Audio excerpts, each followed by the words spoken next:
තෙරුවන් සරණයි. අද උතුම් වූ බිනරපුර පසළොස්වක පොහෝ දිනේ අප මේ රැඳී සිටින පුණ්‍යවන්ත භූමිය පිළිබඳව සඳහන් කළොත් මේ ස්ථානය තමයි බෙලිහුල්ඔය සීල සමාහිත යෝගාශ්‍රමය. මේ පිම්බිමේ සිට අපි සූදානම් වන්නේ ඔබට අසිරිමත් භාග්‍යයක් උදා කර දෙන්නට. තිලෝගුරු අමාමෑණි බුදු පියාණන් වහන්සේ 45 වසක් දේශනා කොට වදාළේ සුවාසූ දහසක් අසිරිමත්යේ ධර්මස්කන්ධයෙන් බිඳක් ඔබේ නිවන් අවබෝධය උදෙසා විවරණය කරන්නටයි. ඔබට එම ධර්ම අර්ථ විවරණය කරන්නටයි. ඒ උතුම් කටයුත්ත සඳහා මේ ස්ථානට ඉතාමත්ම ගෞරවයෙන් වැඩම කළ පූජනීය බලංගොඩ රාද ස්වාමින් වහන්සේ අපේ ගෞරවනීය ස්වාමින් වහන්සේව පාද නමස්කාරයෙන් සිරසාබි වන්දනයෙන් පිළිගන්නවා. ස්වාමින් වහන්සේ තෙරුවන් සරණයි. ස්වාමින් වහන්සේ අද මේ බුදුබණ ධර්මාර්ථ විවරණ වැඩසටහනින් අපේ ධර්ම සාකච්ඡාවට මත්තෙන් මා ඔබ වහන්සේ ඉතාමත්ම ගෞරවයෙන් ආරාධනා කරනවා මෙහි පළමු අර්ධය වන ධර්ම දේශනාව අප කෙරෙහි අනුකම්පාවෙන් මෙතෙන් සිට දේශනා කරන ලෙස අවසරයි ස්වාමින් වහන්සේ. සාධු සාධු සාධු ධම්ම ශ්‍රවණ කාලෝ අයං භදන්තා ධම්ම ශ්‍රවණ කාලෝ අයං භදන්තා ධම්ම ශ්‍රවණ කාලෝ අයං භදන්තා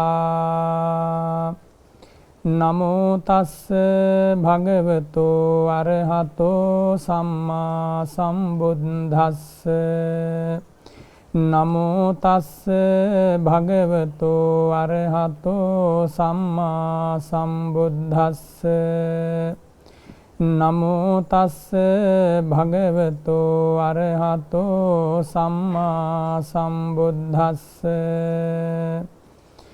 පුඤ්ඤමේව සෝසික්ඛේය ආයතංගං සුඛුන්ද්‍රයං දානංච සමචරියංච මෙත්ත චිත්තංච භාවයේති. ශ්‍රද්ධාවන්ත පින්වතුනි, අද උතුම් බිනර පුන් පොහෝ දවස තුන් ලෝකයක් අනන්ත ගුණ සුවඳින් සනහාලු ප්‍රඥා ප්‍රදීපය ප්‍රඥා වෙලා හිරු මඩල මේ ලෝකයට උදා කළ දස බලධාරී ධර්මරාජ බුදුරජාණන් වහන්සේගේ ආශ්චර්යමත් ජීවිතය බොහෝ දෙනාගේ හද సంతානවලට සිහිපත් වන දවස.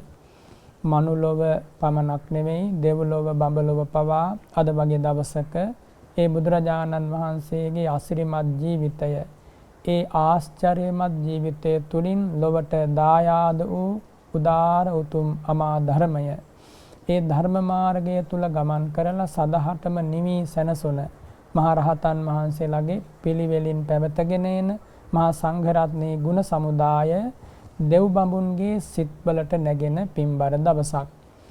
ඉතින් අද උදෑසන කාලයේ ඒ භාග්‍යවත් බුදුරජාණන් වහන්සේගේ බුදුමුවින් වදාළ මధుර මනෝහර ජීවිතයට ඥානාලෝකේ උදා කර දෙන, අපමණ දුක් දුම්නස් දුරු කළා දෙන, ඥානෙ උදා කළා දෙන මිහිරි බණ පදයක් ඔබට කියා දෙන්න බලාපොරොත්තු වෙනවා.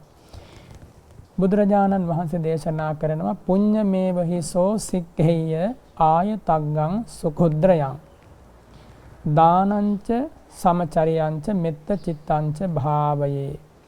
මේ මිහි මඩලට උපන් මිනිසා කෙසේ තම ජීවිතය සකසා ගත යුතුද?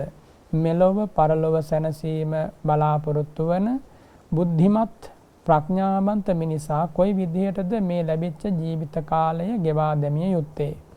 ඉතින් ඒ උදාර ගාථා ධර්මයෙන් බුදුරජාණන් වහන්සේ වදාරනවා පුඤ්ඤමේව හිසෝ සික්ඛේය.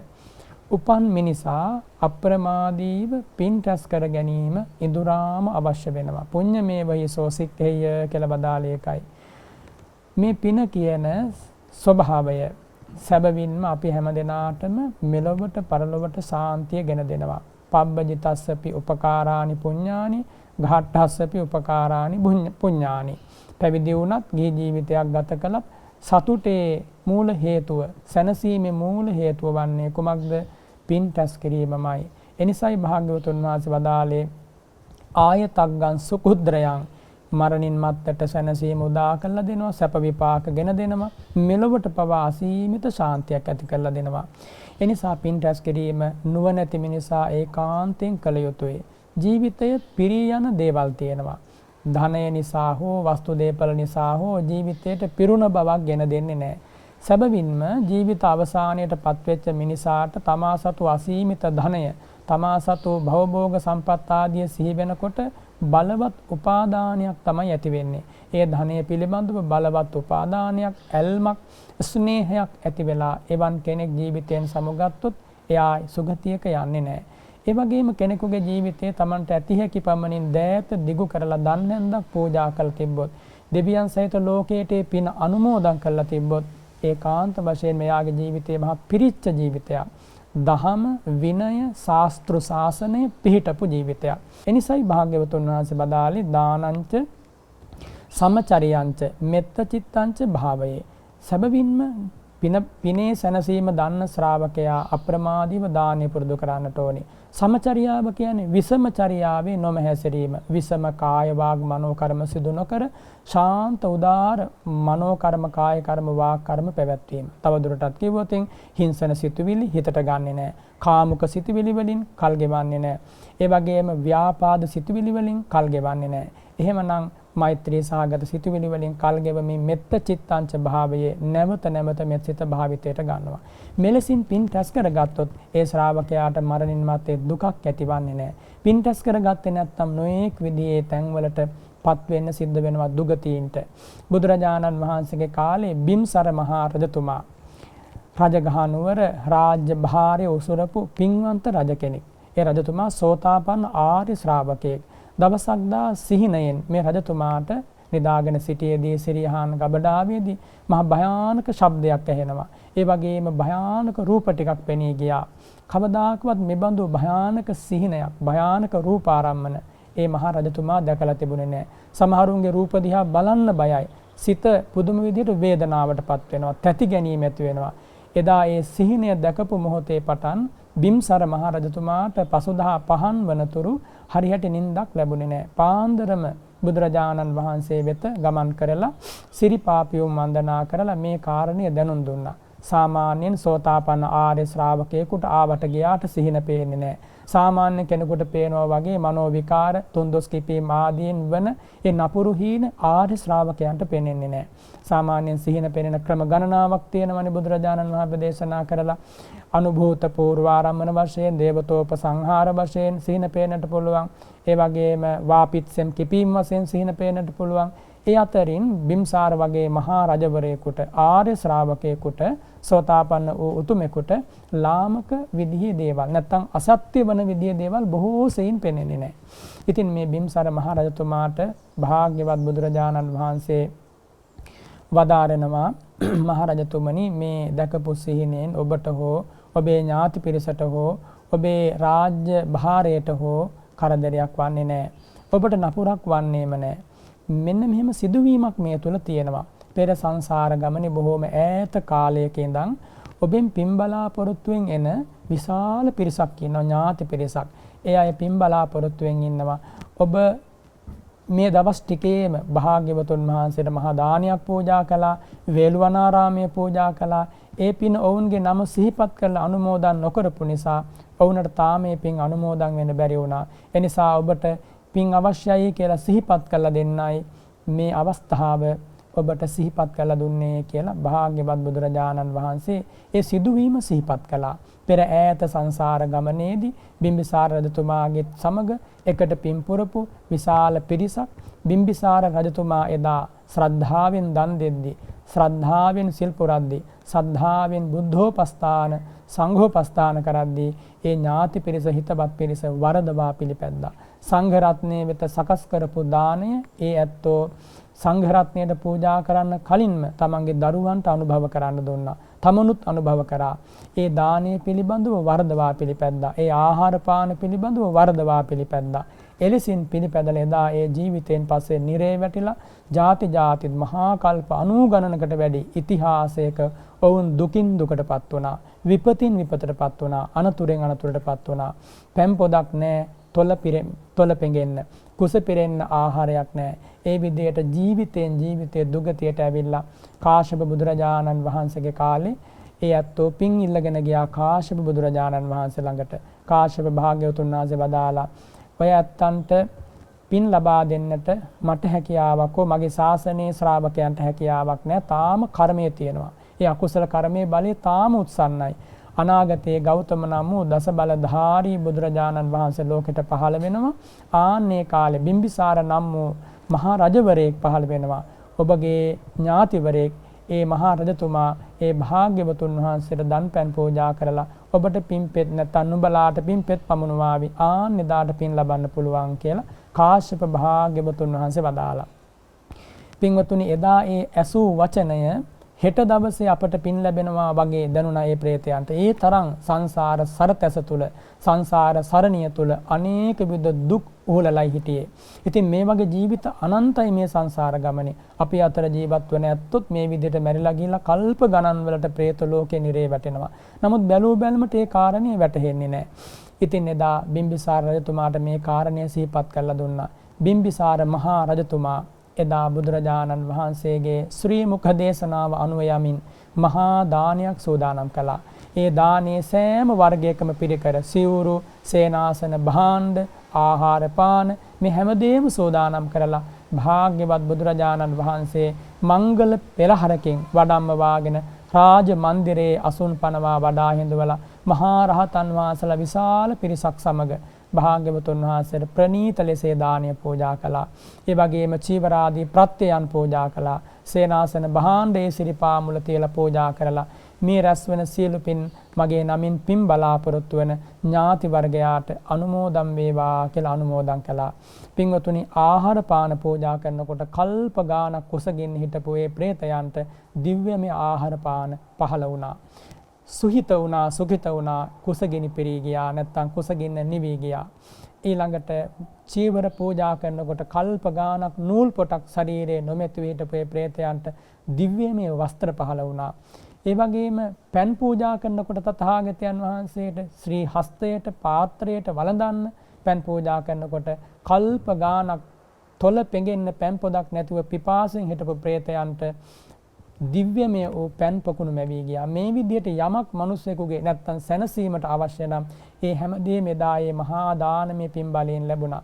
ඉතින් මේ සීල සිදුවීම් භාග්‍යවත් බුදුරජාණන් වහන්සේ විසින් 이르දි ප්‍රාතිහාරයකින් බිම්සර මහා රජතුමාට පෙනෙන්නට දැනෙන්නට සැලැස්සුවා. ඉතින් බිම්බිසාර මහා රජතුමාට පේනවා බොහෝම දුකසේ හිටපු සුවිශාල පිරිසක් දිව්‍යමය සැප විඳින පිරිසක් බවට පත් වුණා කියලා. ආන්නේ සියල්ල සමස්තය සමාලෝචනය කරමින් භාග්‍යවත් බුදුරජාණන් වහන්සේ තිරෝකුඩ සූත්‍ර දේශනාව දේශනා කළා. ඒ තිරෝකුඩ සූත්‍ර දේශනාවේ සංක්ෂිප්ත අන්තර්ගතය තමයි මෙලොවින් පරලොවට යන කෙනෙකුට එයා පින් රැස් කරගෙන ගියේ නැත්නම්, එයා පින් පුරාගෙන ගියේ නැත්නම් එයාට දුක් විඳින්න සිද්ධ වෙනවා. කවුරු පිළිගත්තත් කවුරු නොපිළිගත්තත් සනාතන ලෝ දහම එයයි. මේ ජීවිතයේ සිත, කය, වචනය, ධර්මයේ හසුරුවලා තිබුණ නැත්නම් එයාට සැනසීමක් වෙන්නේ නැහැ කියලා අකමැත්තෙන් උනත් කියන්න වෙනවා. මේ ජීවිතේ යම් කිසි කෙනෙක් පින් පුරාගෙන ගුණ පුරාගෙන ගියොත් මරණින් මත්තේ එයාට සුගතියක්ම, එයාට සැනසීමක් ලැබෙනවා. ඉතින් භාග්‍යවතුන් වහන්සේ බදාලා පින් බලාපොරොත්තු වන බොහෝ දෙනා පින් ලබා ගන්නට පුළුවන් තැනකට ඇවිල්ලා පින් බලාපොරොත්තුෙන් ඉන්නවා. එහෙම අවස්ථා අදත් තියෙනවා, මතුමත්තටත් තියෙනවා, එදත් තිබුණා. ඉතින් එහෙම ඉන්න ඕනට නහි තත්ථ කසී යත්තේ ගෝරක් හෙත්තන විජ්ජති. ඊතෝ දින්නේන යාපෙන්ති පේතා කාල කතා තහින්. භාග්‍යතුන් වහන්සේ වදාරනවා ඒ අයට මනුස්ස ලෝකේ හිටියා වගේ ගොවිතැනින් බතින් ගව පාලනයෙන් ජීවත් වෙන්න හම්බ වෙන්නේ නැහැ. ඊතෝ දින්නේන යාපෙන්ති මේ ලෝකේ ඉන්න කෙනෙක් ඥාතිවරයෙක් හෝ හිතයිසී කෙනෙක් හෝ අනුකම්පාවෙන් කරුණාවෙන් පින් දුන්නොත් ඒ ලැබෙන පින අනුව සුවපත් වෙන්නට ඕනට පුළුවන්. හැම දිනාටම දෙන පින ලබා ගන්න පුළුවන්ද කියලා එක්තරා උපාසකවරයෙක් භාග්‍යවත් බුදුරජාණන් වහන්සේගෙන් විමසා සිටියා. භාග්‍යවතුන් වහන්සේ වදාලා හැම කෙනාටම දෙන පින් ලබා ගන්න බෑ කියලා. දැන් ඔබ හෝ මා හෝ දානමය පින්කමක් සිද්ධ කරලා මහා සංඝරත්නයේ විශේෂයි ඒ පින අනුමෝදන් කරනවා. අපි හිතමුකෝ ඔබේ හෝ මගේ හෝ දෙමාපියෝ පරලොව ගිහිල්ලා ඉන්නවා කියලා ඒ අයට පින් අනුමෝදන් කරනවා. සමහර විටක ඒ දෙමාපියෝ පරලොව ගිහිල්ලා නැමත මනුස්ස ලෝකේ ඉපදිලා ඉන්නවා. ආන්නේ මනුස්ස ලෝකේ නම් ඒ අත්ව ඉපදිලා ඉන්නේ අපි මෙහෙන් පින් දුන්නා කියලා ඔවුන්ට ඒ පින අනුමෝදන් වීමේ හැකියාවක් නැහැ. ඒ ගැන මානසිකාරයක් නැති නිසා. ඊළඟට යම්කිසි කෙනෙක් මේ ජීවිතයෙන් පස්සේ නිරේ වැටලා ඉන්නවා. කාල සූත්‍ර සංඝාත සංජීව මේ ආදී නිරයන් තියෙනවනේ. ඒ නිරයන්හි වැටලා හිටියොත් නිරේ ඉන්න කෙනෙකුට පින් අනුමෝදන් වෙන්නට බෑ. ඒ නිසා ඒ දෙන පින ඔවුන්ට අනුමෝදන් වීමේ හැකියාවක් නැහැ. ඒ වගේම ඔය කාලකංජිකාදී අසුර ලෝකයන් ඉපදිලා ඉන්න අයටත් පින් දුන්නා කියලා අනුමෝදන් වෙන්න බෑ. ඒ වගේම අපි හතර හිටපු කෙනෙක් මිය පරලොව ගිහිල්ලා තිරිසන් ලෝකේ ඉන්නවනම් එයාට පින් දුන්නත් අනුමෝදන් වෙන්න බෑ. ඒ වගේම අපි අතර ඉන්න කෙනෙක් මැරිලා ගිහිල්ලා අසඤ්ඤ සත්ත්ව බ්‍රහ්ම ලෝකේ ඉපදිලා හිටියොත් ඒ අයට මේ දෙන පින අනුමෝදන් වෙන්නට බෑ. ඒ වගේම අරූපාවචර බ්‍රහ්ම ලෝකයන්හි ඉපදිලා හිටියොත් ඒත් මේ දෙන පින අනුමෝදන් වෙන්න බෑ. ඉතින් එහෙනම් කාටද මේ දෙන පින අනුමෝදන් වෙන්නට පුළුවන්? පරදත්තූප ජීවී නැමැති പ്രേත කොට්ඨාසයට අනුයුක්තව උපන් අයට පමණයි මේ දෙන පින අනුමෝදන් වෙන්න පුළුවන්. ඊට අමතරව දැන් දිව්‍ය ලෝකවල දෙවිවරු ඉන්නවා, බුහුමාටු දෙවියන්ගේ පටන් ඒ දෙවිවරු අපි කරන පින දිහා දැකලා සතුටු වුණොත්, අනුමෝදන් වුණොත්, ඒ අනුව පිනා ගියොත් ආනෝනටත් ඒ පින ලැබෙනවා දෙවියන්ට, බ්‍රහ්මයන්ට. ඉතින් මේ විදියට අපි කරන ඒ පින දිහා දැකලා සාදර සමාදර සිතින් අනුමෝදන් වීමේ හැකියාව යමකට වේ නම් ආන්නේ අයට අප විසින් ලබා දෙන පිනට හිමිකම් කියන්නට පුළුවන්. ඉතින් ওই විදියට බුදුරජාණන් වහන්සේ බදාලා එලෙසින් තමයි පරලොව ගියපු කෙනෙකුට ඒ පුණ්‍ය භාරය ලැබෙන්නේ. සමහර අවස්ථා තියෙනවා මේ උදාර ධර්මයේ තුල. මනුස්ස ලෝකේ ඉන්න කාලේ ජීවිතේ සෑහෙන තරමකට වරදවා ගත්තා. වරදවාගෙන අවසානයේදී මරණින් මත්තේ අප්‍රමාණ දුක් විඳින තත්වයටපත් වුණා. ඔය උත්තර මාතු කතාවේ සඳහන් වෙනවා. ඒ උත්තර මාතා කියන උත්තර ඇමතිතුමාගේ අම්මා මනුස්ස ලෝකේ ඉන්න කාලේ හරීම රෞද්‍රයි. හරීම විසම ඇවතුම් පැවතුම් තිබ්බේ. උත්තර ඇමතිතුමා මහරහතන් වහන්සේලා තම මාලිගාවට වඩම්මවාගෙන දන් දෙනකොට මේ උත්තර මාතාව නොඑක් විදිහෙන් අපවාද කළා. ඔය දෙන දාණය ඊටාම නරක විදියට, නපුරු විදියට ඔබට හේතු වේවා කිව්වා. වචනෙන් කිව නොහැකි අමිහිරි වචන කිව්වා. අවසානයේ ඒ විපාකේ නිසා මරණින් මත්තේ මහා ප්‍රේතියක් වෙලා ඉපදුනා. ගංගාවක ජලය ගලාගෙන යනවා. පිපාසයෙන් යුක්තයි. හැබැයි බොන්න ගියාම ඒ ගඟේ වතුර ලේ බවට පත් වෙනවා. නැත්තම් වියලිලා යනවා. ඉතින් එක්තරා මහා රහතන් වහන්සේ නමක් ළඟ ශරීරයේ නූල් පොටක් නැතිව මේ ප්‍රේතිය පෙනී ඉන්නවා. මහා රහතන් වහන්සේ විමසා වදාරනවා, ඔබට මේ අන්ත දුක හිමි වුණේ කුමක් නිසාද? කාරණේ ප්‍රකාශ කළා ඇය. ඉන් අනතුරුව මේ මහා රහතන් වහන්සේ අනුකම්පාවෙන් පිණ්ඩපාතේ වැඩමවලා ඉන් අනතුරුව ලැබිච්ච ඒ දානි අරගෙන ඇවිල්ලා මහා රහතන් වහන්සේලාට පූජා කළා. ඒ ඇත්තට පින් දුන්නා. ආනෙදා සුවපත් භාවය ලැබුවා. ඉතින් ওই විදිහට බුදුරජාණන් වහන්සේගේ ශාසනයේ බොහෝ දෘෂ්ටාන්තයන් සඳහන් වෙනවා පින් අනුමෝදන් වෙලා සුවපත් වෙච්ච මිනිසු පිළිබඳව. ඔය තිස්ස මහාරාම ප්‍රදේශයේ එක්තරා චෛත්‍ය ස්ථානයක ලෙලඳෙමින් තිබ්බ කොඩියක් හුළඟට ගහගෙන යනවා. ඒ කොඩිය හුළඟට ගහගෙන ගියාට පස්සේ එක්තරා වෙලකට වැටෙනවා. මේ වෙලේ අයිතිකාර ගොවි මහත්තයා ඇවිදගෙන යනකොට දකිනවා. එයා තේරුම් ගන්නවා මේ මහා සෑයේ බැඳපු කොඩිය තමයි හුළඟට ගසාගෙන ඇවිල්ලා තියෙන්නේ කියලා. නමුත් ඒ ගැන තකන්නේ නැතිව, ඒ ගැන එච්චර හිතන්නේ නැතිව මේ කොඩිය අරගෙන මේ පුද්ගලයා වස්ත්‍රයක් ලෙස තම ශරීරයේ පළඳිනවා. බලන්න මේ මොහොතකින් සිද්ධ වෙච්ච චිත්ත විපර්යාසය නිසා වැටිච්ච තැන. ඉතින් මේ අත්ත මරණින් මත්තේ මේ කරපු අකුසලය නිසා പ്രേත ලෝකේ ඉපදුනා. අර තථාගතයන් වහන්සේගේ මහා සෑයට පූජා කරපු කොඩිය තම ගත දැවටීමේ අකුසලය නිසා දැන මේ දේ කලේ. මේ අකුසලය නිසා ඒ අත්තගේ මුළු ශරීරයේම යකඩ පටියකින් වෙලිලා තියෙනවා. නලල් තලයේ පටන් දෙපතුල දක්වා යකඩ පටියකින් ශරීරයේ වෙලිලා පුදුම වේදනාවකින් මිරිකි ඉන්නවා. දවසක් දා රහතන් වහන්සේ නමක් ළඟට ගිහිල්ලා තමාගේ මේ ආත්ම භාවය පෙනෙන්න සැලසුවා. රහතන් වහන්සේ අහනවා, ඔබේ මුළු ශරීරයේම රත්තු යකඩ පටියකින් වෙලලා තියෙනවා. මොකක්ද අකුසල විපාකේ? කාරණේ සැලකලා එතුමා නැත්නම් ඒ ප්‍රේතයා, මා මොකක්ද කළ යුත්තේ මේ අකුසලයෙන් ඔබව බේර ගන්න? මට පින් අනුමෝදන් කරන්න කිව්වා. මේ මහා සෑයට කොඩි දහස් ගණනක් පූජා කරලා. ආන්නේ අවස්ථාවේදී මහරහතන් වහන්සේ එක වතාවෙම කොඩි දහස් ගණනක් පූජා කරන්න බෑනේ.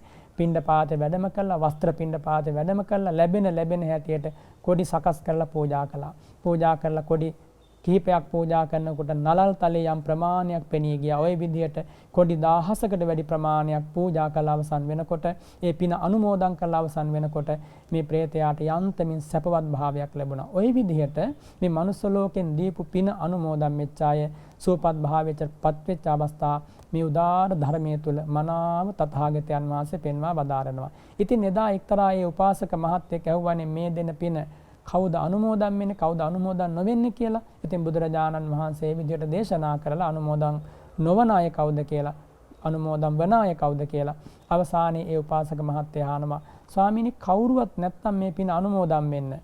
ඒ වෙලාවේ භාග්‍යවතුන් වහන්සේ වදාරනවා එහෙම කියන්න එපා. එහෙම නෑ කියලා කියන්න බෑ. කවුරුන් හෝ ඉන්නවා මේ අනාදිමත් සංසාරේ. මේ ජීවිතයකට ඉඳලා මැරිලා ගියපු කෙනෙක් නොසිටියත් පෙර සංසාර ගමනේදී අපිත් එක්ක එකට ඉඳලා දුක් විපත් වලටපත් වෙච්ච අය බොහෝ සෙයින් ඉන්නවා.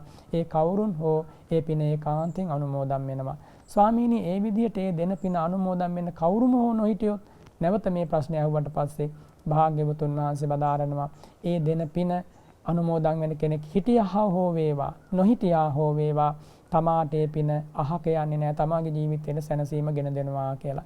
ඉතින් ওই විදිහට මේ පින් අනුමෝදන් කිරීමේ උලාර චාරිත්‍ර විදිය භාග්‍යවත් බුදුරජාණන් වහන්සේගේ ශාසනය තුලින් තමයි මතුවෙන්නේ. වෙන තැනක මේ ක්‍රමවේදය නැත්නම් මේ උදාර පුණ්‍ය කර්මය දැක ගන්න ලැබෙන්නේ නැහැ.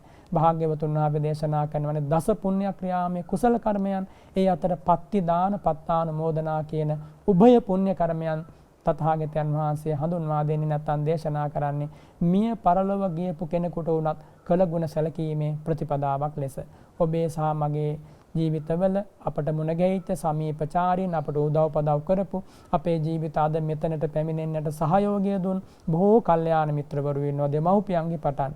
ඒ අය මිය ගියාට පස්සෙත් ඒ අයට සැනසීමක් ලබා දීම පිණිස කළ යුත්තේ කුමක්ද? මේ ජීවිතය අප්‍රමාදීව දාන ආදී පින් රැස් කරලා ඔවුන්ට ඒ පින පැමිණවීම. ඒ පින පැමිණවීමෙන් ඒ අයගේ ජීවිත සුවපත් වෙනවා පමණක් නෙමෙයි ඒ පින් අනුමෝදන් වන අය ඒ අය අපට ආශිර්වාද කරනවා. බුදුරජාණන් වහන්සේ දේශනා කරනවා මගේ මේ ඥාතීහු මට පින් අනුමෝදන් කළා. මගේ හිතවතා මට පින් අනුමෝදන් කළා. ඒ පිනෙන් මම ආද සුවපත් භාවයටපත් වෙනවා. එනිසා මගේ ඥාතීහු සුවපත් වේවා කියලා ආශිර්වාද කරනවා. බොහෝ දෙනා ප්‍රකාශ කරනවා පින් අනුමෝදන් කිරීම තුළ ඒ ඥාතීහු නැවත වතාවක් තමාට කරදර කරાવી හිංසා කරાવી කියලා. නමුත් තිරෝකුඩ සූත්‍ර දේශනාවට අනුව ඒ කාරණය සත්‍යයක් නෙමෙයි. සැබවින්ම පින් අනුමෝදන් වෙච්ච කෙනෙක් එයා සැපවත් භාවයටපත් වුණා නම් සැපවත් වෙච්ච කෙනා කවදාවත් ඒ සැපේ ලබා දීපු කෙනාට ද්‍රෝහි වන්නේ නැහැ. ඒ සැපේ ලබා දීපු කෙනාට අමිත්‍රයෙක් වන්නේ නැහැ. ඒකාන්තයෙන් පිහිට වෙනවා. මාගේ ඥාතිහු සුවපත් වේවා. තේ අත්ථලද්ධා සුඛිතා විරූල්හා බුද්ධ ශාසනේ අනීඝා සුඛිතා හෝත සහසබ්බේහි ඥාතිභි කියලා ආශිර්වාද කරනවා. ඒ අය ප්‍රකාශ කරනවා මට මෙලෙසින් සැනසීම උදා කළ මා මේ දුකෙන් විපතින් මුදවාගත්ත මගේ මේ ඥාති පිරිස හිතවතුන් යහළුවන් මිත්‍රයන් සහිත මගේ මේ ඥාති පිරිස බුදු සසුනේ දියුණුවටපත් වේවා දුක් නැත්තෝ වේවා ඥාතීන් සමගම සුවපත් වේවා කියලා ආශිර්වාද කරනවා. ඒ ආශිර්වාදයේ සැබවින්ම ශක්තියක් වෙනවා මනුස්ස ලෝකේ ජීවත් වන කෙනෙකුට. ඒ ආශිර්වාදය තුලින් එයාට පුළුවන් බොහෝ දුක් විපත් කරදර මග හරවාගෙන තව තවත් දහමි හැසිරලා පින් පුරා ගන්නට ගුණ පුරා ගන්නට. ඉතින් එනිසා භාග්‍යවත් බුදුරජාණන් වහන්සේ දේශනා කරනවා දානංච සමචරියංච මෙත්ත චින්තංච භාවේ දානයත් සමචරියාවත් මෛත්‍රියත් කෙනෙකුගේ ජීවිතයේ තියෙනවා නම් ඒ ජීවිතේ හිස් ජීවිතයක් නෙමෙයි. අච්ඡරා සංඝාත මත්තම් පිචේ භික්කවේ භික්ඛු මෙත්තං චිත්තං ආසේවති. අසුරු සනක් ගහන මොහොතකුදු යම් භික්ෂුවක් මෙත්තිත වඩයි නම් මෙත්තිත භාවිතයට ගනී නම් එයාගේ ජීවිතයට අසීමිත පිනක් එකතු වෙනවා. ඒ පින රැස් කරගෙන අපට පුළුවන් දෙවියන් සහිත ලෝකයට පින් පමුණවන්න. සැබවින්ම මේම පින් පමුණවනකොට උදාාර කළ ගුණ සලකන ශ්‍රාවකයෙක් බවට ඒ පුද්ගලයාපත් වෙනවා. ඒ පමණකුත් නෙමෙයි. ඒ කළ ගුණ සැලකීමේ උතුම් චාරිත්‍ර විදිය පරම්පරාවට පවත්වන්නට යුගයෙන් යුගයට පවත්වන්නට එය හේතු වෙනවා. අපි යම් විදියකින් අපේ ඥාතීන්ට අපි රැස් කරගන්න දේවල් නැත්නම් අපි රැස් කරගන්න පින අනුමෝදන් නොකළොත් ඒ අය සමහර විට දුකට විපතටපත් වෙලා ඉන්නවා නම් අප දිහා බලලා ද්වේෂ කරන්නත් පුළුවන්. එහෙම අවස්ථා තියෙනවා. අප දිහා බලලා ද්වේෂ කරලා ඉන්න අනතුරුව සමහර පුද්ගලයන්ට දුක් විපත් පැමිණිච්ච අවස්ථා පවා සඳහන් වෙනවා. ඉතින් ඒ නිසා කල්යාණ මිත්‍රත්වයෙන් කෘතවේදීත්වයෙන් යුක්ත ශ්‍රාවකයා හැම මොහොතකම මෙලොවදිත් අන් අයට සැනසීම ලබා දෙන්න පරෝපකාරී දෙනවා. පරලොවදී අන් අයට සැනසීම ලබා දීම පිණිස මෙලොවදී පරෝපකාරයේ යෙදීම වශයෙන් පින් රැස් කරලා පින් අනුමෝදන් කරනවා. ඉතින් මේ පින් දීම පින් අනුමෝදන් වීම කියන උදාාර චාරිත්‍ර විදිය සිද්ධ කරන ශ්‍රාවකයා හැම වෙලාවකම බලන්නට ඕනි තමන්ගේ හිතට දැනෙන විදිහේ පිනක් රැස් කරගන්න.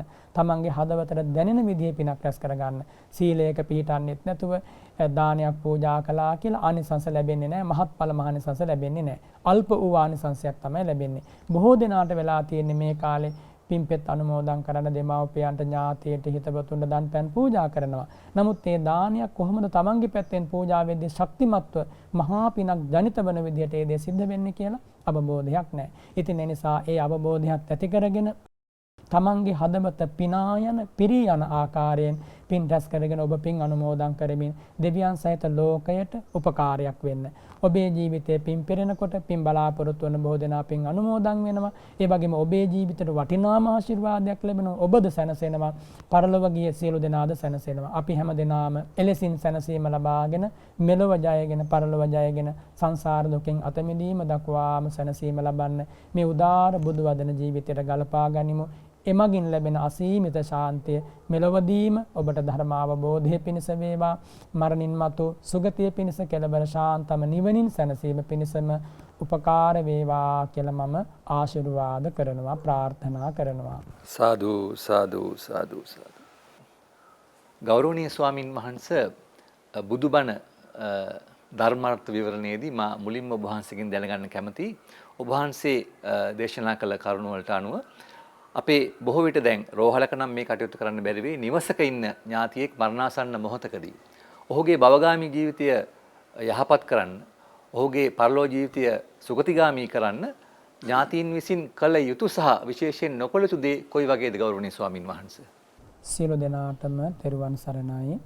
පින්වත් සනත් මහත්මයා ඇසිය යුතුම වටිනා ප්‍රශ්නයක් විමසුවේ.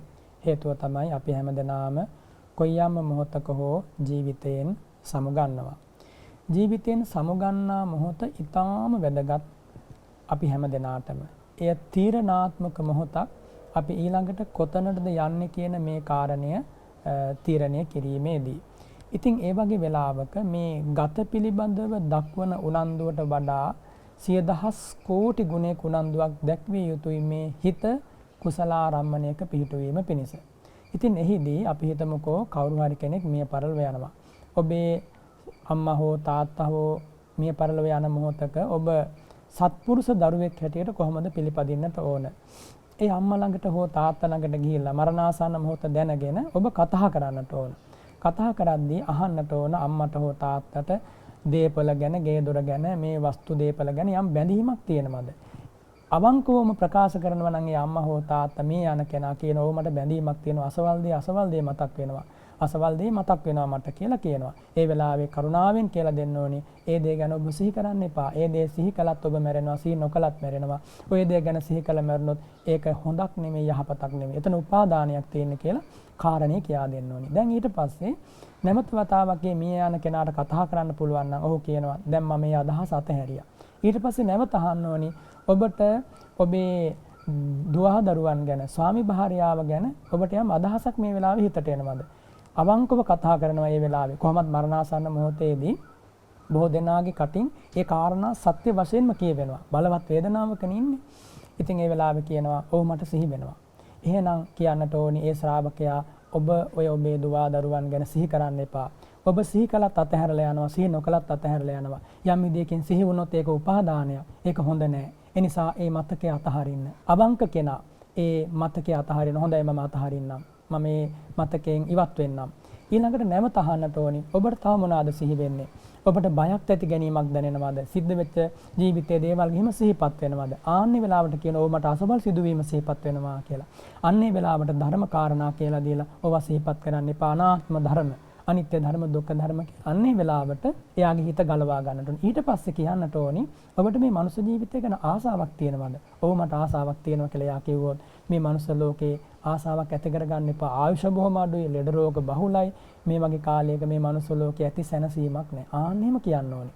ඊට පස්සේ අපි එයාගේ සිත අරන් යන්නට ඕනේ චාතු මහරජික දිව්‍ය ලෝකයට. කියලා දෙන්න ඕනේ චාතු මහරජික දිව්‍ය ලෝකේ තියෙනවා. මෙන්න මේ බඳු ආයුෂයක් එතන තියෙනවා. මේ වගේ කල්යාණ මිත්‍රයෝ ඉන්නවා. මෙහෙම සැප සම්පත් තියෙනවා. එතනට ඔබ යන්න සිත පිහිටවන්න.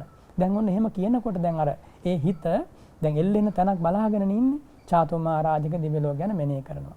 මේ විදිහට දිව්‍ය ලෝකෙකින් එක ඉහළට අරන් ගිහලා අවසානයේ බ්‍රහ්ම ලෝකයේ දක්වා ධ්‍යාන තියෙන කෙනෙකුට නම් බ්‍රහ්ම ලෝකයේ දක්වා මේ හිත අරන් යනවා. තවදුරටත් නුවණ තියෙන කෙනෙක් ධර්මයේ පුරුදු කරපු කෙනෙක් නම් මේ දෙන්නම ධර්මයේ පුරුදු කරපු අය වෙන්න ඕනේ. ඒකයි සනත් මහත්මයා වැදගත්ම කාරණේ. ඒ කියන්නේ මේ මරණයට මුහුණ දෙන කෙනත් ඒ මරණාසන්න මොහොතේදී යාගේ හිත හදන කෙනත් දෙන්නම ධර්මයේ පිහිටලා ඉන්නට ඕනේ. එහෙම වුණොත් එයාට පුළුවන් මගපල නිවන් සුව දක්වාම එයාගේ හිත අරන් යන්න. ධර්මයේ පුරුදු කරලා තිබ්බොත්. ඔන්න ඕක තමයි කළ යුතු දේ. නොකළ යුතු දේ තමයි ලං වෙලා හඬන එක. ඒ වගේම නොයෙක් විදිහේ අමිහිරි මතකයන් අම්මා තාත්තට හෝ මරණ කෙනාට සිහිපත් කරලා දෙන එක. ඒ වගේම අසවල් දේ කියලා මේ භෞතික වස්තුන් භෞතික දේපල සිහිපත් කරලා දෙන එක කිසිසේත්ම නොකළ යුතුයි. කිසිසේත්ම ඒ වගේ මනෝභාවයක් ඒ හිතේ ඇති කරනවා නම් එයාට පරම සතුරෙක් වෙනවා. අපි හිතමුකෝ මරණාසන්න මොහොතේදී ඒ පුද්ගලයාගේ හිතේ රාගයක් හෝ ද්වේෂයක් හෝ මෝහයක් හෝ කිනම් හෝ අකුසල සහගත මනෝභාවයක් නිර්මාණය වෙන විදිහට කවුරුන් හෝ කටයුතු කරයි නම් එයා පරම සතුරෙක් වීමක්. ඉතින් ඒ නිසා අපි කවුරුන් හෝ ජීවිතයෙන් සමුගන්න මොහොතක ඒ සමුගන්න කෙනාට සැබෑ කරුණාවක් තියෙනවා නම් ඒ මොහොතේ හරි ජීවිතය ගැන කියලා දෙන්න ඕනේ. ඒ මොහොතේ හරි බිය නොවි, ඒ මොහොතේ හරි පසු නොතැවි බුදු ගුණයක් හරි කියලා දෙන්නට අපි සත්පුරුෂ වෙන්න ඕන. එහෙමයි ස්වාමින් වහන්සේ. ගෞරවනීය ස්වාමින් වහන්සේ දැන් ඔබ වහන්සේ සඳහන් කළා මේ මියගේ ඥාතියාට පින් අනුමෝදන් වීම සඳහා ඒ පින්කම සිද්ධ කරන ඥාතීන් නිවැරදි සිහියෙන් නිවැරදි අවබෝධයෙන් සිටිය යුතුයි කියලා. එවැනි මියගේ ඥාතියෙකුට පින්කම් සිද්ධ කරන අවස්ථාවකදී අපේ ගෞරවනීය ස්වාමින් වහන්සේ කොහොමද ඥාතීන්ගේ ඒ අවබෝධය සිද්ධ වේ යුත්තේ? පින්වත් සනත් මහත්මයා අපි ළඟ යමක් තිබුණොත් තමයි තව කෙනෙකුට දෙන්න පුළුවන්. අපි හිතමුකෝ යහමින් ධනය තියෙනවා නම් අපට නැති බැරි කෙනෙකුට උපකාරයක් කරන්නට පුළුවන්. ඇඳුම් පැළඳුම් යහමින් තියෙනවා නම් දෙන්න පුළුවන්. ආහාර පාන යහමින් තියෙනවා නම් තව කෙනෙකුගේ උනත් කුසගිනි සංසිඳවන්නට පුළුවන්. අන්න ඒ වගේ පින් අනුමෝදන් කිරීමේදීත් අපි රැස් කරන පින නැත්නම් අපේ ජීවිතයේ ඒ පින හාත්පසින් ඥාන සංප්‍රයුක්තව ත්‍රි හේතුකව රැස් වුණොත් විතරයි ඒ කුසල ශක්තිය ප්‍රබල කුසල ශක්තියක් වෙන්නේ. එහෙම නැත්නම් වගකීමෙන් බේරෙන්න හිතලා, එහෙම නැත්නම් ලෝකයෙන් එන අපවාද උපවාද වලින් බේරෙන්න කියලා හිතලා, එහෙම නැත්නම් මේ මිය ගියත් අපිට කරදර කරනවානේ කියලා ද්වේෂයෙන් යුක්තව දන් පෙන් පූජා කරලා එහෙම පිනක් රැස් කරගෙන දෙන්න හැදුවට බලාපොරොත්තු වෙන දේ සිද්ධ වෙන්නේ නැහැ. එහෙනම් අපි පළමු කොට අපි නම් දානයක් පූජා කරන්නේ. ඒ දානය පූජා කරන ශ්‍රාවකයා පළමුව සීලයක පිළිපදිනවා. මම මේ උදාහරණයක් කියන්නේ. හොඳට සීලයක පිළිපදලා. ඉන් අනතුරුව ධර්මානුකූලව හරිහම්බ කරගත්ත දෙයක්. බොහොම සතුටින් යුක්තව කර්මයේ ඵලය හොඳට ගැඹුරින් අදහාගෙන විශ්වාස කරගෙන සිල්වත් ගුණමත් ප්‍රතිග්‍රාහකයන් ස්වාමින් වහන්සේලා සංඝ රත්නය හොයලා ඒ දානය පූජා කරනවා. දානයට සූදානම් වන වෙලාවේ දානය පූජා කරන වෙලාවේ පූජා කළ අවසන් වුණාට පස්සේ ඒ හැම තැනකම හොඳ සිහියක් පවත්වනවා, සතුටින් කල් ගෙවනවා. සීලයත් එහෙමයි. මෙත් වැඩීම් ආදී භාවනා පින්කමුත් එහෙමයි. සංඝෝපස්ථාන කිරීම හැමදේම එහෙමයි. බොහෝම සතුටින් කර්මයේ කර්මඵලයේ අදහාගෙන මේ කුසලය ගැන, කුසල විපාකය ගැන දැඩි විශ්වාසයක් ඇති කරගෙන මෙලොව පරලොව ගැන හොඳ අවබෝධයක් ඇති කරගෙන මම මේ පින මගේ ඥාතීන්ට අනුමෝදන් කරන්නේ මෙහෙමයි කියන කාරණයක් හොඳට සිහි කරගෙන තමයි මේ පින්කම යෙදෙන්නට ඕනේ. එහෙම පින් රැස් කරලා ඉන්න අනතුරුව තමන්ම ඒ රැස් කරපු පින ආවර්ජනා කරන්න ඕනේ. ආවර්ජනා කරනවා කියන්නේ මම අද මේ බඳු මහා දානයක් පූජා කළා. මම අද දවස පුරාවට සිල් ආරක්ෂා කළා. දැන් අද වගේ පොහොව දවස කෙනෙකුට හිතන්න පුළුවන්. අද උදෑසන මම අවදි වුණා. ඒ භාග්‍යවතුන් වහන්සේ මලින් පහනින් ආමිසයෙන් පූජා කළා. පිරිසිදු උපෝසතයක මම පිහිටියා. අද දවස පුරාවට ධර්මයේ ශ්‍රවණය කළා, ධර්ම සාකච්ඡා ඇහුවා. ඒ වගේම භාවනා කළා. මම අද දවසේ බොහෝ පින් රැස් කරගත්තා. මේ රැස් කළ පින මගේ නමින් මේ පරිලෝකීය ඥාතීහු දකිත්වා, සතුටු වෙත්වා, අනුමෝදන් වෙත්වා කියලා වචනයෙන්ම කියමින් එහෙම නැත්නම් හිතින් හිතමින් මේ පින අනුමෝදන් කරනවා. ආන්නේ විදිහට තමන් පළමු කොට මනාව ඒ ධර්මයේ ඒ පුණ්‍ය ශක්තියේ පිහිටා ඒ පින අනුමෝදන් කළොත් ඒ පින් බලාපොරොත්තු වුණ අයට ලැබෙනවා. නැත්නම් පින් බලාපොරොත්තු වුණ අය දන්නවා මෙයා මේ වචනයෙන් කිව්වට අපිට මෙතනින් ලැබෙන්න දෙයක් නැහැ කියලා. ගෞරවනීය ස්වාමින් වහන්සේ මියගිය ඥාතීන් වෙනුවෙන් පින් අනුමෝදන් කිරීමේ චාරිත්‍රය බොහෝ විට ආරම්භ වන්නේ සද්දින මතක බණ දානමය පින්කම වගේ දේවල් වලින්. ඇයි ස්වාමින් වහන්සේ මේ විශේෂයෙන් මේ සද්දිනක් කියන සම්මතයේ ඇවිල්ලා තියෙන්නේ සහ අපි කොහොමද මේ ඥාතිය වෙනුවෙන් පින් අනුමෝදන් කිරීමේදී මේ දින 7 හරියටම නිශ්චිත කරගන්නේ අහවල් දිනේ කියලා? පින්වත් සනත් මහත්මයා දින 7කින් පින්පෙත් අනුමෝදන් කළ යුතුයි කියන ඒ සම්මතයට ධර්මානුකූල පදනමක් නැහැ. නමුත් ඉතිහාසයේ ගත්තොතින් සාමාන්‍යයෙන් කෙනෙක් මිය පරලොව ගියාට පස්සේ ඒ මෘතදේහය අස්පස් කරලා ගේ දොර පිරිසුදු කරගෙන දානයක් සඳහා සෝදානම් වෙන්නට සාමාන්‍යයෙන් දින කිහිපයක් ගත වෙනවා. ඉතින් අන්නේ කාරණේ සලකලා තමයි 7 දවසෙන් පින් අනුමෝදන් කිරීම, 3 මාසෙන් පින් අනුමෝදන් කිරීම, අවුරුද්දෙන් පින් අනුමෝදන් කිරීම ආදී චාරිත්‍ර විධීන් මේ ජන සමාජයට පැමිණිලා තියෙන්නේ. කොහොම වුණත් 7 දවසක් හරි සම්මත කරගෙන ඒකාන්ත වශයෙන් දාන ආදී පින්කමක් සිද්ධ කරලා පින් අනුමෝදන් කරන එක වටිනවානේ. හැබැයි ඒකට දින 7ක්ම යන්න අවශ්‍ය වෙන්නේ නැහැ. අද යම් කිසි කෙනෙක් මිය ගියා නම් අදම පිනක් රැස් කරලා පින් අනුමෝදන් කරන්න පුළුවන්. එහෙම නැත්නම් හෙට දවසේ පුළුවන්. Tamanට පුළුවන් ආසන්නම දවසේ ඒ දේ කරන්නට පුළුවන්. ඒ ගැන කෙනෙක් මතවාදයක් ඇති කරගන්න කිසිසේත්ම අවශ්‍ය වන්නේ නැහැ. බුදුරජාණන් වහන්සේ වැඩ හිටපු කාලේ ඇතැම් අවස්ථාවන්හිදී තියෙනවා තථාගතයන් වහන්සේ වදාරනවා තව දින කිහිපයක් මේ චීවරය බෙදා ගැනීම පිණිස මහණෙනි නුඹලා ඉවසගෙන ඉන්න. තව දින කිහිපයකින් මේ චීවරය පිළිබඳව ආසාවෙන් මිය පරලොව ගිහිල්ලා ඉපදෙලා තිරිසන් සතෙක් වෙලා ඉපදෙලා ඉන්න කෙනා තව දින කිහිපයකින් මැරෙලා යනවා. ආන්නේ වගේ අවස්ථාවල දින නියමයක් තියෙනවා. නමුත් ඒවා මේ අපි පින් අනුමෝදන් කිරීමේ චාරිත්‍ර විදිය තුළ ඊතරම් වැදගත් වන්නේ නැහැ. ඕනම මොහොතක කෙනෙකුට පුළුවන් පින් රැස් කරලා පින් අනුමෝදන් කරන්න. ඉතින් දැන් මේ ජන සමාජයේ සම්මතයක්ද දින 7කින් නැත්නම් 7 දවසේ දානේ, 7 දවසේ බණ, 7 දවසේ පින්කම කියලා. ඉතින් ඒක වරදක් නැහැ. ඒවා අපි විවේචනය කරන්න අවශ්‍ය නැහැ. ඒ කරන විදිහට දිගට කරගෙන ගියා කියලා කිසි වරදක් නැහැ. හැබැයි ඊට මෙහා පැත්තේ වුණත් ඊට එහා පැත්තේ වුණත් හැමදාකම වුණත් පින් අනුමෝදන් කිරීම සිද්ධ කරන්න පුළුවන් කියන එක නුවණින් තේරුම් ගන්නට ඕනේ. එහෙම නැත්නම් දින 7කින් පින් අනුමෝදන් කිරීමේ චාරිත්‍ර විදිය කොහොමද බුද්ධ වචනයත් එක්ක ගලපන්නේ කියලා කෙනෙකුට ප්‍රශ්නයක් එනවානේ. ඉතින් ඒ පිළිබඳව ධර්මානුකූල පදනමක් නැහැ කියන එක මම ඔබට මුලින් සිහිපත් කළා. ධර්මානුකූල පදනමක් නොතිබුණත් දින නියමයක් ඇතිව ඒ සඳහා අපේ ජනතාව එදා මෙදා තුර ඉතිහාසයේ පෙළ ගැසුණා. ඉතින් අපේ ජන සමාජය තුළ බොහොම සංවිධානාත්මකව බුදුසසුනේ සිරිත් ජනගත වෙද්දී ඔය වගේ සිරිත් පිරිත් ඒ විදිහට ස්ථාපිත වුණා. ඉතින් ඒ නිසා ඒවා අපි විවේචනය කරන්නේ නැහැ. බොහොම ගෞරවයෙන් සිහිපත් කරනවා, පිළිගන්නවා. ඒ නිසා ශ්‍රාවකෙක් කෙනෙක් මිය ගිය දවසේ ඉඳන් ඒ මිය ගිය දවස සාමාන්‍යයෙන් අපි හිතමුකෝ එයා මිය ගියාට පස්සේ සාමාන්‍ය බුද්ධ ශාසනයේ දවස ගණන් ගන්න ඉර උදාවේ පටන් පවුදා ඉර උදාව දක්වා.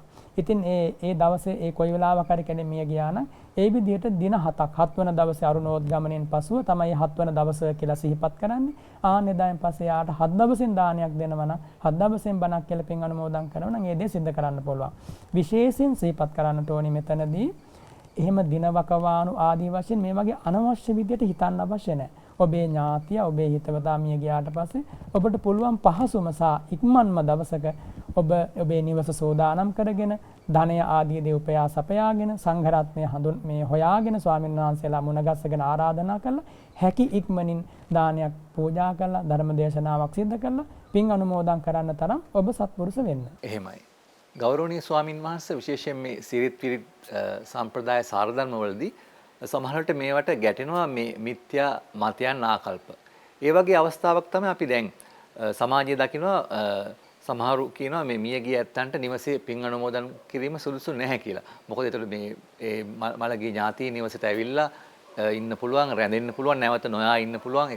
ඒ විට නිවසේ ඒ ඥාතීන්ට නැවත කරදර ඇති වෙන්න පුළුවන්.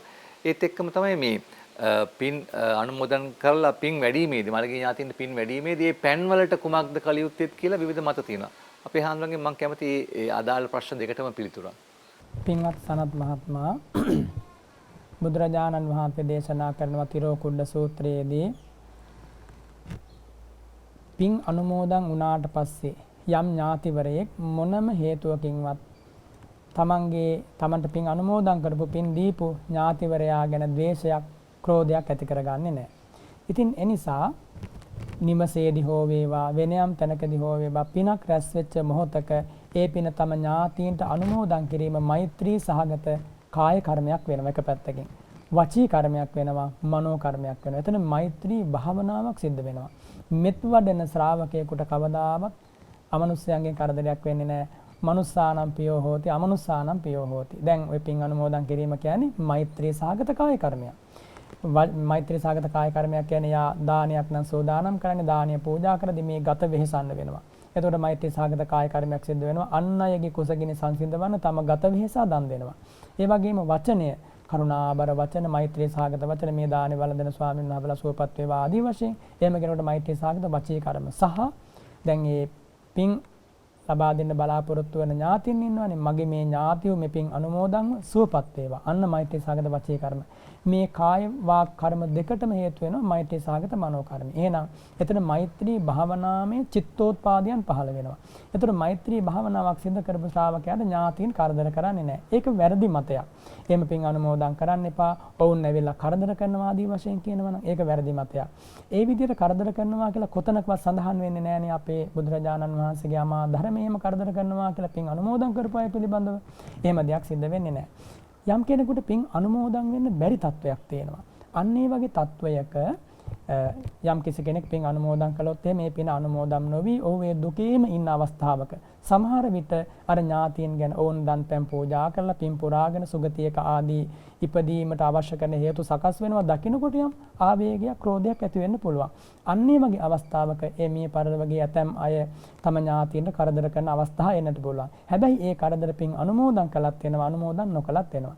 එනිසා ඔබ කෘතවේදීත්වයෙන් පින් අනුමෝදන් කරන්නේ උදාර චාරිත්‍රය ගෙදරක වේවා එහෙම නැත්නම් වෙන යම් පුණ්‍යස්ථානයක වේවා කොතනකදී හෝ වේවා ඔබ ඒදී ඒකාන්තයෙන් කරන්න. ඒකට බය වෙන්න එපා. ඒකට පසුතැවෙන්න එපා. වැරදි මතයක් හිතට ගන්නට එපා. ඔබ මෙත් වඩමින්ම ඒ පුණ්‍යානුමෝදනාව සිද්ධ කරන්න. ඔබට එයා එතකොට ආශිර්වාද කරනවා. ඊළඟට සනත් මහත්මයා මේ පින් වැඩිීමේදී ඒ පෑන් ටිකනේ ඒක කැමැති තැනකට අයින් කරන්න. කිසි ගැටලුවක් නැහැ. ඒවා ගැන අනවශ්‍ය විදිහට බද වෙන්න උවමනා නැහැ. එතන චාරිත්‍ර විධියක් ඉෂ්ට කිරීමක් සංකේතවත් කිරීමක් බුදුරජාණන් වහන්සේ ඒ කාරණේ අනුදැන වදාරන්නේ. ඒ පෑන් ටික ඔබ සාමාන්‍යයෙන් ගෙදරක තියෙන දෙයක් අස් කරද්දී යම්සේ දස් කරන්න. ඒ වගේ සුදුසු තැනකට විසි කරන්න පුළුවන් අයින් කරන්න පුළුවන්. එතනින් එහා ඒ ගැන සිතන්නට අවශ්‍ය වන්නේ නැහැ. ගෞරවනීය ස්වාමින් වහන්සේ සමාජයේ අපි දකිනවා මේ විශේෂයෙන් ඔය යන්ත්‍ර මන්ත්‍ර ගුරුකම් කරන ස්ථානවලදී මේ මළගේ ඥාතීන් ගෙන්වීම සිද්ධ කරනවා ගෙනල්ලා දැන් ඒ ඥාතියාගේ කටහඬින්ම නැවත ඒ නිවසේ ඇත්තන්ට මුණ ගස්සනවා කටහඬින් මේ සම්බන්ධතා ඇති කරගන්න ඕන එක ප්‍රශ්න විචාරනවා මේ වගේ මියගේ ඥාතීන්ට ඒ වගේ කරදර කිරීම සුදුසුද අපේ හාමුදුරනේ ඒ වගේ ගෙන්වීම කරන්න පුළුවන්ද? පින්වත් සනත් මහත්මයා කෙනෙක් මිය පරලොව ගියාට පස්සේ එයා උපදින තැන ගැන හරියට නොදැන ඒ වගේම එයාගේ කර්ම විශේෂ ගැන හරියට නොදැන කවුරුන් හෝ ඒ වගේ තත්වයකට යනවා නම් ඒක මිත්‍යා මාර්ගයක යාමක්. බුදුරජාණන් වහන්සේ කවදාකවත් දේශනා කළා නෑනේ මෙහෙම ප්‍රේතයෙක් ගෙන්නන්න මේ වගේ තැනකට යන්න මේ වගේ කරන්න කියලා. තථාගතයන් වහන්සේ දේශනා කළේ කාටත් යහපත් වන චාරිත්‍ර විදියක්. ඉතින් ඒ නිසා ඒ වගේ දේවල් සිද්ධ කරන ඇත්තෝ විශේෂයෙන් හිතන්නට ඕනි මේ කරන දේෙන් කාටද යහපතක් වෙලා තියෙන්නේ. ඒ නිසා බුදුරජාණන් වහන්සේ දේශනා කරනවනේ කෙනෙක් මිය ගියාට පස්සේ උපදින්න පුළුවන් තැන් ගැන වෙන්න පුළුවන් දේ ගැන පැහැදිලිව දේශනා කරනවනේ. ඉතින් එහෙම දේශනා කළා තිබියදී අපි කාගෙන්වත් අමුතුවෙන් අහලා දැනගන්න අවශ්‍ය නැහැනේ. ඉතින් ওই විදිහට යම් කිසි ප්‍රේතයෙක් ඇවිල්ලා කතා කරනවා නම් ඕක කියන්න තියෙන මහා දුක් ගැනවිල්ලක් නේ අඳෝනාවක් නේ මට ඉන්න තැනක් නෑ කෑමක් බීමක් නෑ විපතටපත් වෙලා තියෙන මනුස්ස ලෝකේ ඉන්න කාලේ මට මෙහෙම වුණා ඔය වගේ අඳෝනාවක් නේ කියන වණන් කියන්න තියෙන්නේ ඉතින් ඒවා අමුතුවෙන් අපිට අහන්න දෙයක් නෑ කරන්න තියෙන්නේ ඒ වගේ මිත්‍යා මාර්ග අනුගමනය කිරීම නෙමෙයි ශ්‍රාවකයා කරන්නට ඕනේ ඒ වගේ අය පස්සේ අනේක නෙමෙයි කරන්නට ඕන උපරිමයෙන් තමන් පින් රැස් කිරීම දානමය වශයෙන් සීලමය වශයෙන් භාවනාමය වශයෙන් එහෙම පින් රැස් කර කර පින් අනුමෝදන් කරනකොට ඔය ප්‍රශ්න මොකුත් පැන නගින්නේ නැහැ පින්වත් සනත් මහත්මයා ඒ බඳු මාර්ගවල යන්නේම ධර්මානුකූල පදනමක් නැති ධර්මයේ නොපිහිටපු ජීවිත ඇති අය ඒ වගේ තැනකට යෑමේ අපේක්ෂාව කුමක්ද ඒ වගේ තැනකට යෑමෙන් ඒ තමන්ගේ මිය පරලොව ගියපු අයට ලැබෙන සහනය කුමක්ද ශාන්තිය කුමක්ද ඉතින් ඒ නිසා එහෙම ශාන්තියක් ලැබෙන්නේ නැහැ ඒ නිසා ධනෙ වියදම් කරමින් නැතිනාස්ති කරගනිමින් ඒ වගේ දේවල් කරනවට වඩා ඒ ධනෙන් මල් දෝතක් අරගෙන මහා සෑය ළඟට ගලේ මල් ටික පූජා කරලා බුදු ගුණය සිහි කරලා මගේ ඥාතියෝ දෙවියන් සහිත ලෝකයේ මේ පිනට කොටස්කාරයෝ වේවා කියලා ඒ පින අනුමෝදන් කරන්න. එපමණකින්ම ඔබ සතුටු වෙන්න සෑහීමකටපත් වෙන්න. ඉන් ඔබට මිය ගිය අය ගැන කල්පනා කරන්න අවශ්‍ය වන්නේ නැහැ. එහෙමයි.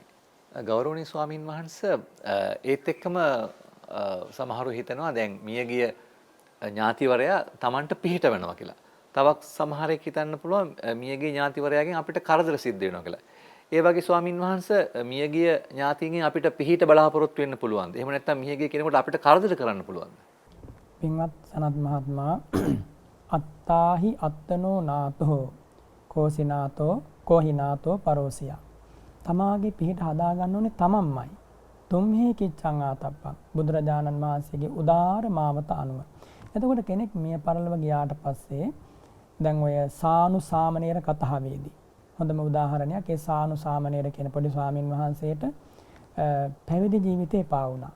ඉතින් ඒ ස්වාමින් වහන්සේ ගෙදර ආවා සිවුරෙන් අයින් වීමේ බලාපොරොත්තු ඇතිව. ඉතින් ඒ අම්මා බොහොම ශ්‍රද්ධාවන්තයි. අම්මා කියනවා ඔබ පුත්‍රය මහා මඩගොහරුවෙන් ගොඩ ඇවිල්ලා ආයෙමත් මඩගොහරුටයි පනින්න හදන්නේ. දැන් ඉතින් පුංචි කාලේ මහාන වුණා. සාමාන්‍ය අවුරුදු 20ක් 18ක් වෙනකොට ටිකක් සිතුවිලි වෙනස් වෙලානේ දැන් මේ අතහරින්න හදන්නේ පැවිදි ජීවිතේ. ආන්නේ වෙලාවේ බලනවා මේ ස්වාමීන් වහන්සේගේ පෙර ජීවිතයේ මෞතුමිය. පෙර ජීවිතයේ මෞතුමිය යක්ෂණියක් වෙලා ඉපදලා ඉන්නවා. මේ ස්වාමීන් වහන්සේ හරි සිල්වත්. සීලය ආරක්ෂා කරනවා. ඉතින් ඒ ස්වාමීන් වහන්සේ සිල්වත් ගුණවත් පින්පුරද්දී අර යක්ෂණී ඒ දිහා බලලා සතුටු වෙනවා අනුමෝදන් වෙනවා. ඒ යක්ෂණියට විශේෂයෙන් සලකනවා යක්ෂ සමාගමේදී ඇසුරු කරන පිරිස මේ ස්වාමීන් වහන්සේගේ අම්මා කියලා. ප්‍රධානත්වය හම්බ වෙනවා, ආසනය හම්බ වෙනවා, ඒ වගේ සැලකිල්ලක් ලැබෙනවා. ඉතින් මේ යක්ෂණිය බලනවා මගේ පුතාට අද දානේ ලැබුණාද? එහෙම බලනවා. දැන් එහෙම උපකාර කරන අවස්ථා තියෙනවා. මගේ පුතාට දානේ ලැබුණාද? බලනකොට පේනවා දැන් පැවිද්ද එපා වෙලා ගෙදර ගිහිල්ලා ඉන්නවා. පැවිද්දෙන් අයින් වෙන්න. මේ ජීවිතය අම්මා ළඟට ගිහිල්ලා ඉන්නවා. ඉතින් මේ මොහොතේ ඇවිල්ලා මේ ස්වාමීන් වහන්සේට ආවේශ වෙලා බිම වැටෙනවා. අන්තිමට සිදුවීම අවසානයේදී මේ ස්වාමීන් වහන්සේට කිසි දෙයක් වැටහුනේ නැහැ. අම්මා කියනවා මෙන්න මෙහෙම දෙයක් ඔබට වුණා කියලා. අවසානයේ ස්වාමීන් වහන්සේ තේරුම් ගන්නවා මම මේ කරන්න ගියේ දේ බලවත් වැරද්දක් කියලා. නැමත පැවිද්දේ පිහිටියා බොහොම සිල්වත්ව ජීවත් වුණා. අන්න ඒ වගේ අමාරුයි වැටෙන්න යන වෙලාවේදී පිහිට වෙන අවස්ථා තියෙනවා. හැබැයි එහෙම පිහිට වෙන්න පුළුවන් වෙන්නේ ඒ ඇත්තෝ යහපත් තැනක හිටියොත්. ඒ ඇත්තෝ අපට වඩා ශක්තියක් තියෙන තැනක හිටියොත්. එහෙම නැත්නම් පිහිටක් වීමේ හැකියාවක් නැහැ. ඊළඟට බොහෝ දෙනාගෙන් කරදර වෙනවද කියලා, ඒ කියන්නේ මිය පරලොව ගියපු අයගෙන් කරදර වෙනවද කියලා අහනවා. එහෙම අවස්ථා තියෙනවා. කරදර වෙන්න පුළුවන්. කරදර වෙච්ච අවස්ථාවක් තියෙනවා මේ ධර්මයේ පෙන්වලා මෙහෙම දේවල් සිද්ධ වුණාය කියලා. හැබැයි මතක තියාගන්න ඕනේ මොන කරදරයක් වුණත් ජීවිතයට එන්නේ තමන් සීලාදී ගුණධර්ම වලින් ශක්තිමත් නැත්නම්. තමන් පිරිසුදු සීලයක ඉන්නම නම්, තිසරණයේ පිළිපදලා ඉන්නම නම්, පින් රැස් කරමින් මෙත් වඩමින් ඉන්නම නම් කාගෙන්වත් කරදරයක් වෙන්නේ නැහැ. ඔය බය ඇති වෙන්නේ, තැති ගැනීම ඇති වෙන්නේ, නපුරු හීන පේන්නේ, මියගේ පය එනවා වගේ ඇවිල්ලා ගැලමිරි කරනවා වගේ ඔය හැමදේම වෙන්නේ තමන්ගේ ජීවිතයේ දුර්වල තැන් බොහෝ තියෙන නිසා. සීලයෙන් දුර්වලයි, ගුණධර්ම වලින් දුර්වලයි, ධර්මයේ පිහිටලා නැහැ. ඒ නිසා තමයි එයාට තැති ගැනීම ඇති වෙන්නේ. අපි ওই වගේ තැන්වල මේ ප්‍රශ්නේ අමනුෂ්‍යයන්ට බාර දීලා හරියන්නේ නැහැ. මිය පරලොව ගිහපුවාට දොස් කියලා හරියන්නේ නැහැ. අපි කරන්න ඕනේ අපේ ජීවිතේ පුළුවන් තරම් ධර්මයේ පිහිටුවා ගන්න එක. හොඳට සීලය ආරක්ෂා කරන්න, බුදු ගුණ මෙනෙහි කරන්න, මෙත් වඩන්න, දම්පැන් පූජා කරන්න, පින් අනුමෝදන් කරන්න. ඔය ප්‍රශ්න වලින් දහසකුත් එක සියල්ලම විසඳලා යනවා. ස්වාමින් වහන්සේ අපි දකිනවා සමහර ඇත්තෝ ඊළඟ භවයේදී එකට හමු වීම සඳහා, එකට එක්වීම සඳහා මේ භවයේදීම ප්‍රාර්ථනා කරනවා. මේ භවයේදීම ඒ සඳහා විවිධ පින්කම් එකට එකතු වෙලා කරනවා. මේ වගේ විශේෂයෙන් දෙදෙනෙකුට ඊළඟ භවයේදී එකට නැවත එකතු වෙන්න ඒ වගේ ප්‍රාර්ථනා කරලා සඵල කරගන්න පුළුවන්ද? පින්වත් සනත් මහත්මයා, බුදුරජාණන් වහන්සේ දේශනා කරන සිරිමුව මඩලින් මේ අනාදිමත් සසර ගමනේ හමු නොවිච්ච කෙනෙක් නැහැ කියලා. අම්මා වෙලා, තාත්තා වෙලා, ඥාතීන් වෙලා, ස්වාමි භාර්යාවරු වෙලා අපි ඕන තරම් එකට ඉඳලා තියෙනවා. නැවත නැවතත් මේ සසර ගමනේ හමු වීමම නම් ප්‍රාර්ථනා කරන්නේ ඒක ධර්ම මාර්ගයට පිටුපෑමක්. ඒ නිසා අපි එහෙම කරන්න අවශ්‍ය නැහැ. අපි හිතමුකෝ මේ ජීවිතේ හොඳින් ජීවත් වෙන අය ඉන්නවා. සත්පුරුෂය හැටියට ස්වාමි භාර්යාවරු හැටියට වෙන්න පුළුවන්. දුවා දරුවන්ම තාත්තා හැටියට වෙන්න පුළුවන්. ඔවුන් සමාන ශ්‍රද්ධාවකින්, සමාන සීලයකින්, සමාන ශ්‍රුතයකින්, ත්‍යාගයකින්, ප්‍රඥාවකින් කටයුතු කරනවා නම් බුදුරජාණන් වහන්සේ නකුල පිටු සූත්‍රවල දේශනා කරනවා. ඒ අය කොහොමත් මරණින් මත් එකතු වෙනවා, මුණ ගැහෙනවා කියලා. බොහෝ දෙනා සිද්ධ කරන්නේ මේ රාගයෙන් අන්ධ වෙලා, කාමයෙන් අන්ධ වෙලා සංසාර ගමනටත් අපේ මේ ඇසුර අවශ්‍ය ආදී වශයෙන් වැරදි නිර්ණයන්ට පැමිණෙනවා. එතන තියෙන කාමුකත්වයේම තවත් එක්තරා පැතිකඩක් පමණයි. එසේ නොවි අපිට මේ නිවන් ගමනේදී කල්යාණ මිත්‍ර අම්මලා ඕන. නිවන් ගමනේදී කල්යාණ මිත්‍ර දෙමව්පියෝ ඉන්න එක හොඳයි. නිවන් ගමනේදී කල්යාණ මිත්‍ර ස්වාමි භාර්යාවරු ලැබෙන එක හොඳයි. යන්න වුණොත් සංසාරේ.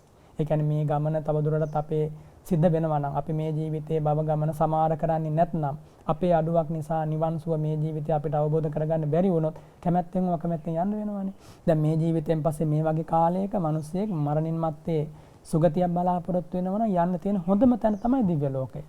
දැන් මේ තියෙන මනුස්ස ලෝකේ මේ වගේ කාලයක තියෙන විසම චාරයන් දැස බැලුවම මතුමත්තට මේව අඩු වෙයි කියලා හිතන්න බෑ.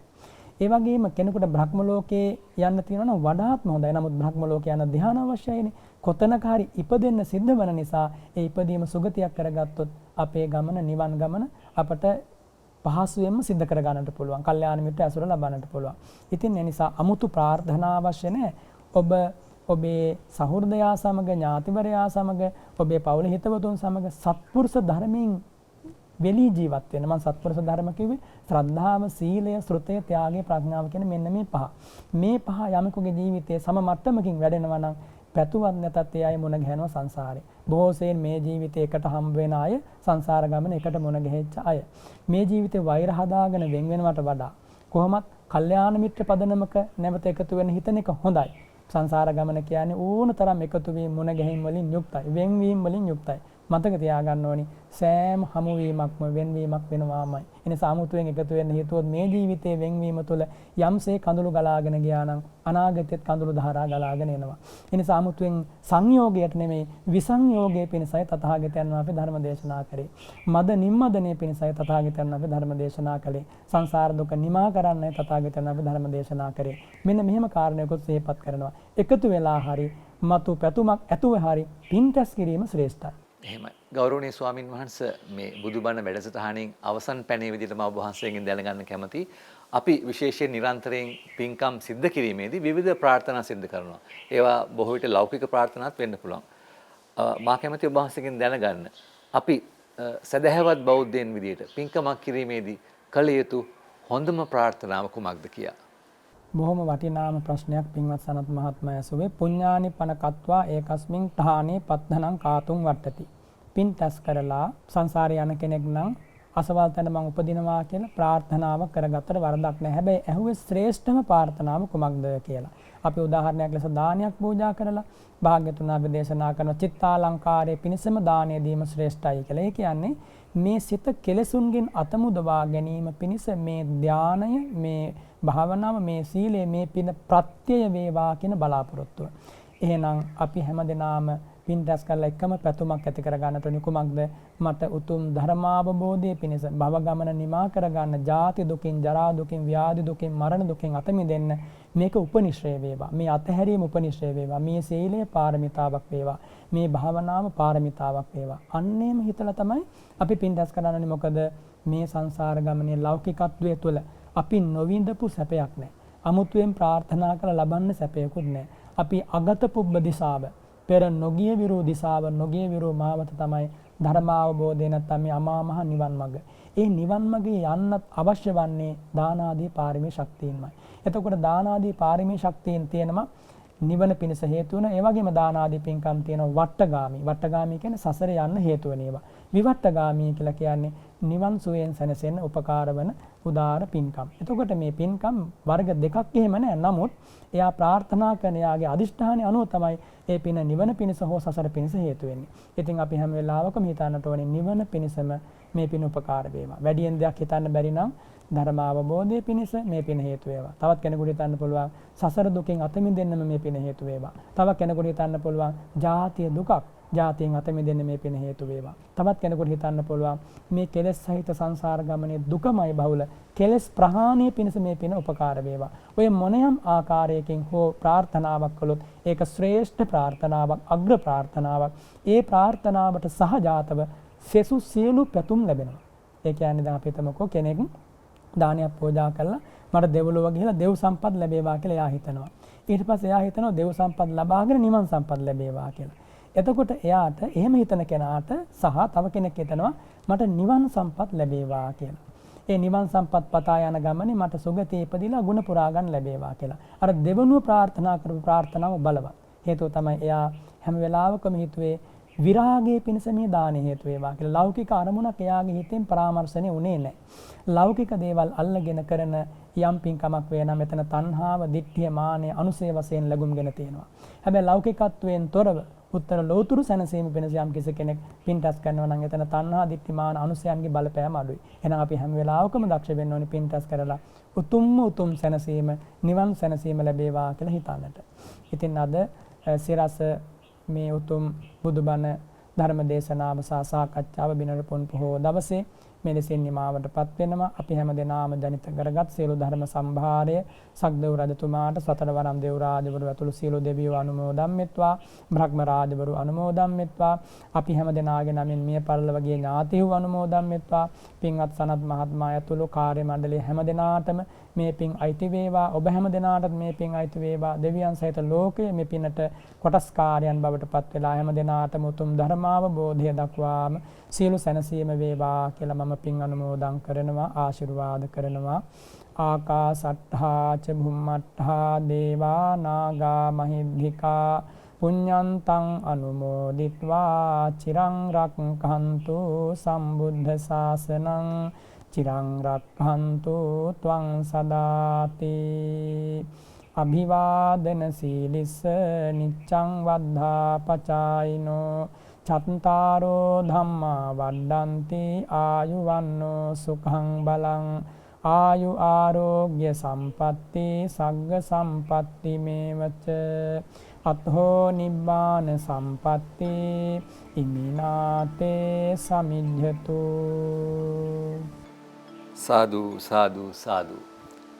අදත් උතුම් වූ බිනර පුරවස්ලසක පොහෝ දින භාග්‍යවතුන් වහන්සේ දේශනා කොට වදාළ ඒ උතුම් වූ ශ්‍රී සද්ධර්මයේ අමෘතයේ බඳු ඒ අමා දහම අපට අසිරිමත් ලෙස දේශනා කොට වදාළ පූජනීය බලංගොඩ රහද ස්වාමින් වහන්සේට අප විසින් රැස් කළා වූ අද දිනේ රැස් කළා වූ පින් කුසල් සහ අතීතයේත් අනාගතයේත් අප විසින් රැස් කරන්නා වූ සියලුම පින් කුසල් අනුමෝදන් වී උන්වහන්සේට වහවහ ධර්මාබෝධය ලැබේවා කියා පාදා බිවන්දනෙන් සිරසා බිවන්දනෙන් ප්‍රාර්ථනා කරනවා ස්වාමීන් වහන්සේ. සාදු සාදු සාදු. අපි මෙවන් බුදුබණ වැඩසටහනකින් ලබන පුරපසළොස්වක පොහෝ දිනේ නැවත හමු වෙමු. ඔබ සැමට සම්මා සම්බුදු සරණයි.